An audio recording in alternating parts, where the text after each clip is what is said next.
Hey, it's the Fish Guy reporting to you from the studio at Something Fishy with the latest news from Fish Guy TV. Today I'm excited to introduce a new training segment for both our retail customers and our team as well. Both our existing team and also the new team that joined us as the company continues to grow. We've put a lot of our training and all the important things in setting up, designing, and installing an aquarium onto video in short segments so that you can get things done right and done right the first time. Today we're going to talk about a very simple form of filtration called hang on the tank or HOT filtration. Very common for our smaller freshwater aquariums, typically up to about 55 gallons, and you can even use it on smaller aquariums that are saltwater as well. This is one of our preferences for filtration, which is the Emperor 400 made by Marineland. Basically, this is going to hang right on the back glass of your tank, and then these two waterfall areas and your pipe will hang inside your tank. The nice thing about this is it's a very simple form of filtration, and it's going to also do a very good job filtering up to about a 55-gallon tank. The way that it works is there's a cover on it. Notice the back of the cover is actually vented. This is actually a great benefit because when you take it off, it doesn't have all the condensation on the inside of the hood that will then drip onto your floor, and that's because the filter is vented there. The water basically gets pulled into your filter from the aquarium through this pipe, and as it comes down into the unit, it comes back, goes through a mechanical filter pad. This is the blue filter pad is where your debris is going to collect. On the back side is just your carbon tray. So your water is going to go through your filter pad for mechanical filtration, then through your carbon for chemical filtration. Then Marineland provides an extra carbon tray in case you want to put any other media or more carbon in your filter. Under normal filtration, it is not necessary to put anything in here. However, I do recommend you leave them in place in case you ever need them down the road. We also sell a bulk filter pad at Something Fishy, and that filter pad isn't reinforced as well as this one here. So by having this tray in front of it, prevents the pad from moving into the wrong position.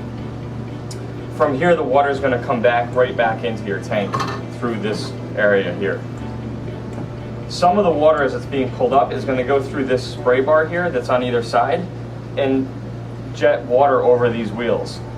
These are called bio wheels, and these wheels here cultivate bacteria to break down ammonia and nitrates. When these are new, they will spin very freely, and over time, as bacteria starts to grow and you get some sediment on them, the spinning will slow down because the wheel will become heavier. It doesn't matter how fast or how slow these wheels are spinning, as long as they're spinning, they're going to be cultivating bacteria. This would be identical to what a bio ball would do.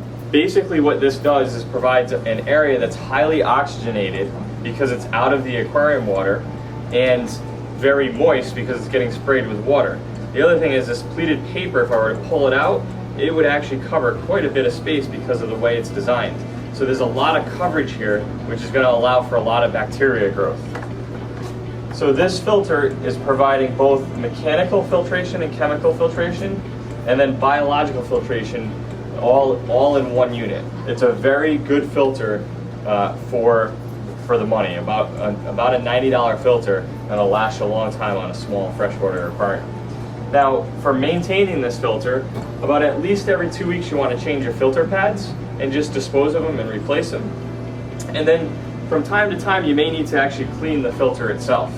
And in this particular filter, all hang-on filters operate a little bit differently, but if you know how to take care of one, you can pretty much figure out how to take care of all of them. The first thing that you want to do here is shut the power off to the filter, and it could stay in place right on the tank. On this particular filter, there's clips on the side that come right off, and once those are removed, I can pull out my spray bar,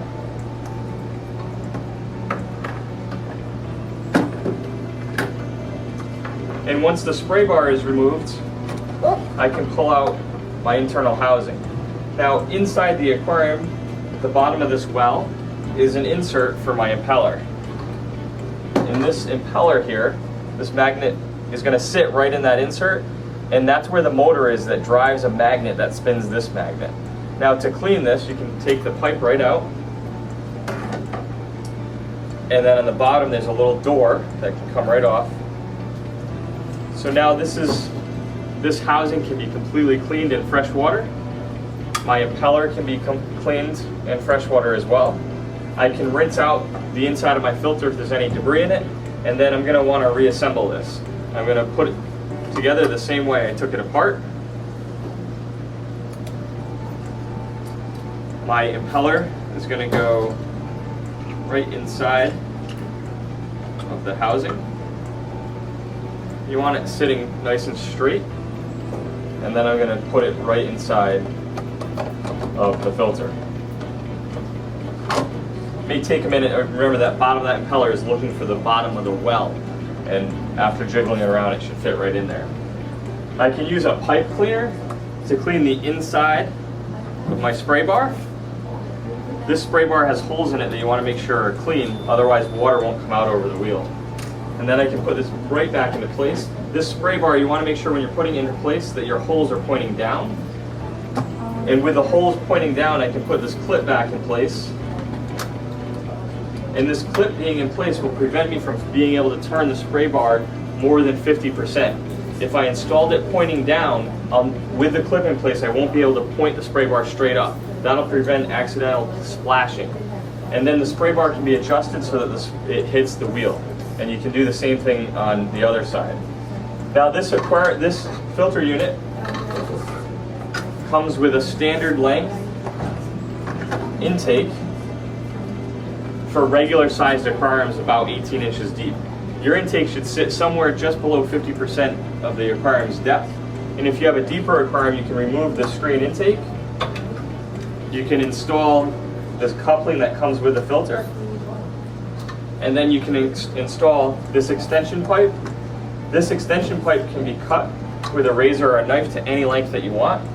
And at the end of it, you're going to put your screen intake on. Now this particular filter, where this coupling is also an intake screen, so that if in a deep aquarium you can draw in from the bottom, or you can draw in from the middle by opening this vent. So now you're going to take water in from the middle of the aquarium and lower in the aquarium. Remember I said that the bottom of the intake should be about just below 50% or the middle way of the tank. You would definitely want to keep it off the gravel line so you don't pull in any heavier debris and that you get good circulation. You don't want to cover your intake with gravel or any other type of decor that might be in the aquarium.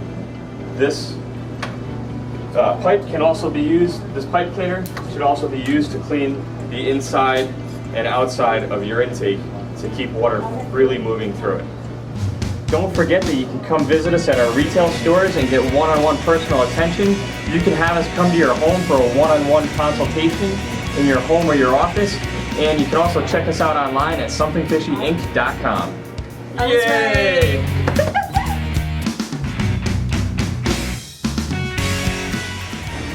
Hey, it's the fish guy. Oh, yes. So be sure to check back with us next Friday at 4 p.m. for the next episode of Fish Guy TV. Carpe diem.